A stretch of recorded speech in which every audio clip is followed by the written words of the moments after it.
I don't know. I don't know how to talk to people. Like, it's a real thing. I have friends now, but the damage is done. When I was a kid, I'd just sit in my room and read encyclopedias, which is not a kid you want to talk to, you know? It's like, how's it going, sport? You want to know how many miles the Earth is from the sun? Oh, gosh. Get that away. You know what I mean? But now I'm used to being alone, so I'll think about a thing, I'll sit and just be alone and thinking about the thing. But then when I talk to someone, they're like, what are you talking about? And I'm like, no, I'm not crazy. I was thinking about this all day. Like, I ran through all the channels, all right? I'm not crazy, you're crazy, okay? I can't be crazy. You need to check. You're just finding out. I've been here, all right? But I was running so fast and so hard that I knocked down this old man. And I mean, I cleared him, okay? Normally I'd feel bad, but it's the closest my little body's ever come to football, so I was pretty excited. I was like, he might be dead. Look at me go. You know?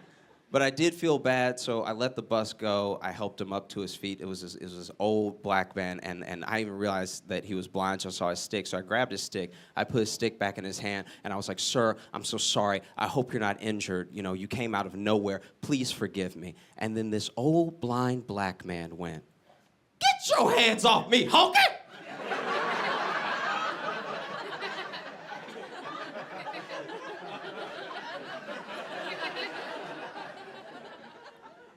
And I was like, sir.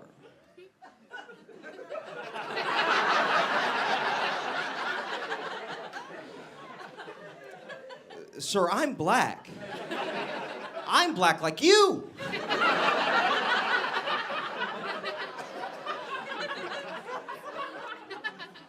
And he was like, nice try, cracker. Like, there was nothing I could do. And I've never had to prove I was black for it, so I got mad, but then the madder I got, the whiter I sounded.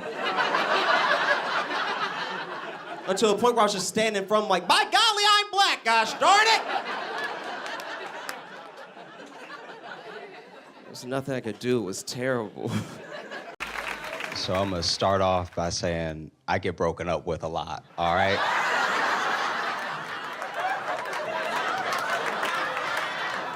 Usually by text message.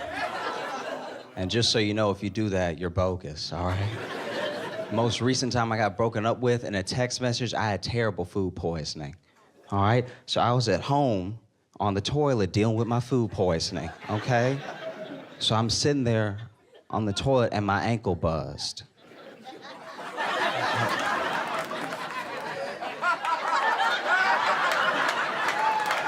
My ankle buzzed, sir, because that's where my phone is when it's in my pocket and my pants are down, all right? So my ankle was shaking, so I had to answer my ankle. I don't want you to be confused going forward, okay? And so I went in my ankle, I answered it, flipped open my phone, because that liberal arts degree turned out real well. So I flipped open my phone, read the text message, and it said, I don't love you. I don't think I ever loved you. I don't think I could ever love you. It's over.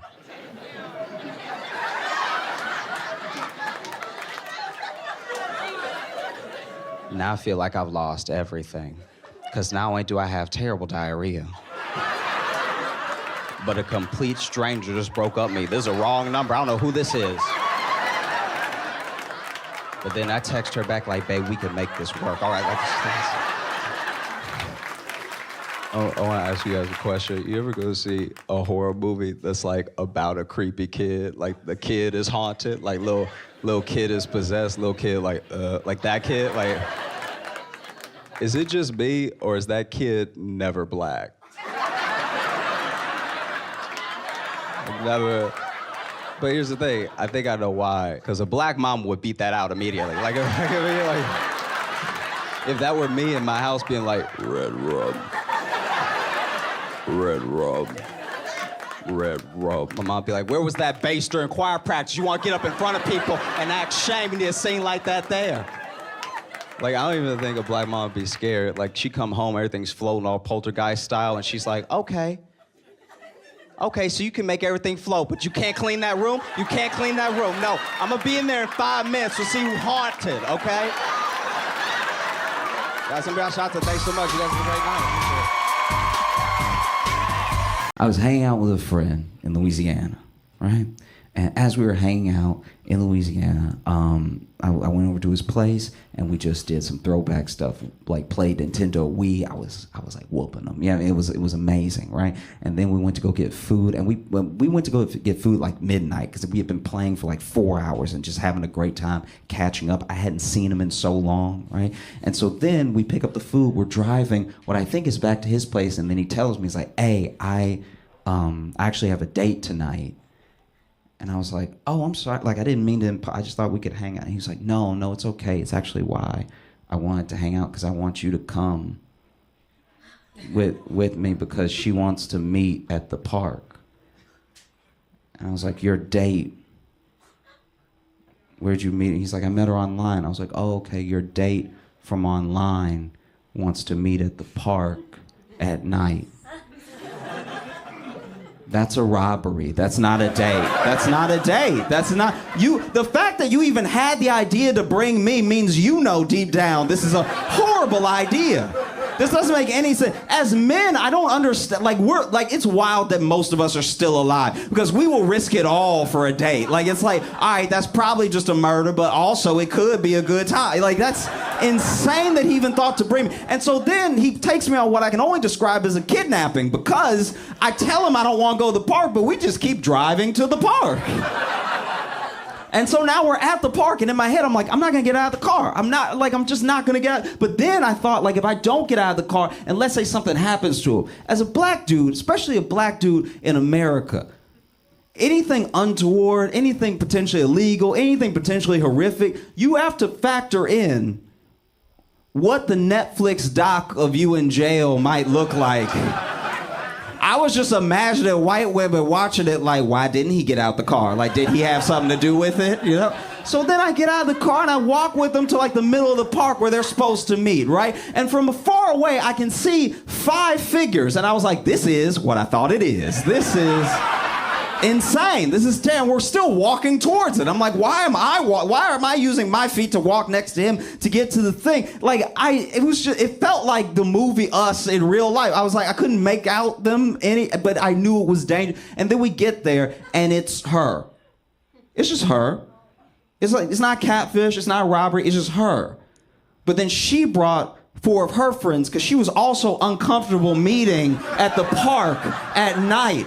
To the point I was like, whose idea was that? Like, meet at a bar like a normal person. Like, why are y'all both bringing backup? This is insane. So then they're so happy that each other is each other that they just walk off and they leave me with her 4 friends. And so now I'm just standing, there's just 5 of us in the park. And then one of them just looks at me and breaks the silence like, you want to slide? And I was like, nah, I'm good. And then they all just take turns on the slide. But we're all grown people. So I'm not a big man, but they were all huge. They were all big. So one of them was on the monkey bars, also on the ground. He was just walking, grabbing monkey bars. And then they were sliding, and then they started swinging. It was 4 of them, so 2 of them could push 2 of them. It looked like they were having fun. But then they walk up to me like, you want to swing? And it was the first time that I wish somebody meant punch me in the face. Like, it was like, I don't want to be here at all. I was like, no, I don't want to swing. He's like, why are you scared to swing? I was like, I'm not scared. I just don't want to do it. And so then they went over, and they were just pushing each other, and I could hear them laughing at me. And I didn't have anywhere to sit. I just stood there. And so 10 minutes later, I'm on the swing. Like, they bullied me into swinging. And so now I'm on the swing. And do you remember when you would swing when you were little? Your friend pushed your back, right? Your back. Okay, so this dude pushing me, he's so big, but he only pushing me by the hip. So he's just grabbing hip every time I come in. So, and he grabbing it and then pushing me hard. So he's strong. But then I also forgot to mention, so I'm flying into the air, but when I come back down, he is like catching me hip first. And then he's standing behind me, so I'm just landing in his lap. Like, he low-key humping me out every time he's like, and then I'm flying up, but he asking me about myself. He's like, so what you do for a living? And he's also saying, I forgot to mention that. He's also like making a noise every time he pushed me. I was like, this isn't even my date. Just go to a bar like normal people. Y'all, thank you so much. What's doing? Hey, yeah. I'm gonna tell you a story. I got invited to a party, which was big for me. okay? I don't get invited to a lot of parties, all right? I get there, I didn't know there would be hard drugs at this party, you know? And like, I don't judge or anything. It's just that someone offered me heroin, right? Like, here's the hierarchy for me, is that like weed, everybody understands weed, whatever, you know what I mean? Cocaine, you're living on the edge. Crack, you've made a mistake. But no one doing heroin has a 5-year plan, no one, okay? If you do heroin, you either play the guitar really well or you just have a lot of feelings. I don't know what to say about you. So he offered me heroin like it was normal, and I didn't want to not seem cool, but I didn't want to take the heroin. And so he passed it to me, and I was like, no thanks, man. I am stuffed. I could not have any more heroin today. I have had my fill. I am good. Thank you. I live in New York now. I moved to New York from Chicago, and I wasn't ready. Lots of things I was not ready for. One was the rats.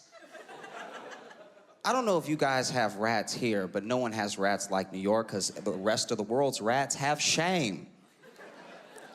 I saw a rat inside, all right? And he saw me see him, and instead of scurrying away, he was just like, what's up, dog? Like, that's, what is that? What is the, and I'm 800 times bigger than him. I could step on him and kill him. And he was like, but you won't, though. Like, that, I'd never been more scared. I saw, my friend got a cat, and was like, it's so great. She eats all the, she eats little roaches. She might even get after a rat. The cat was scared of the rat. The cat was like, I'm fine. I'm gonna get on this ledge and wait for him to leave, all right? It was devastating. The other thing I wasn't ready for was the third graders.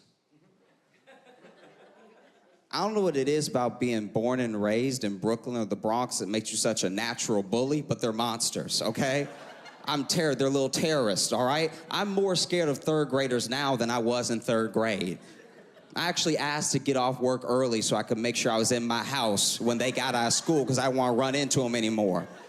They're little monsters. Like, I was just walking down the street, and one was like, hey, hey. First of all, too much bass for a third grader, all right? I turned around, almost called him sir by accident. I didn't know who was talking to me. I turned, he's like, hey. What's up, bird shoulders? I don't know what that means. But I went home and cried afterward. You ever have someone make fun of you and you don't even get it, but it hits such a core part of who you are that you get hurt anyway? Like, I was sitting, my body hasn't changed since it happened. I probably still have bird shoulders. I have no idea what it is. I have a lot of fears since I'm little, you know? I'm scared of a lot of things. My biggest fear above like rats or third graders or anything else is just finding a dead white girl.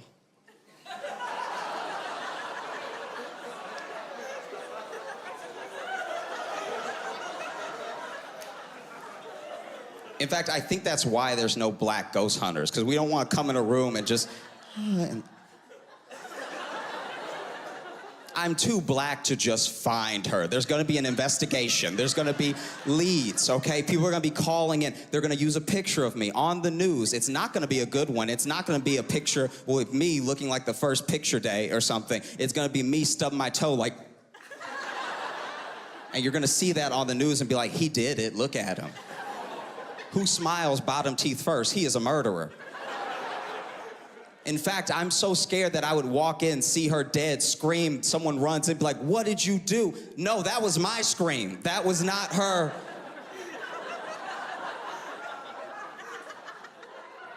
I know it's hard to believe, but I screamed the way she would have screamed had this been me to her, but please don't. Okay, I'll go to jail now, and I won't last.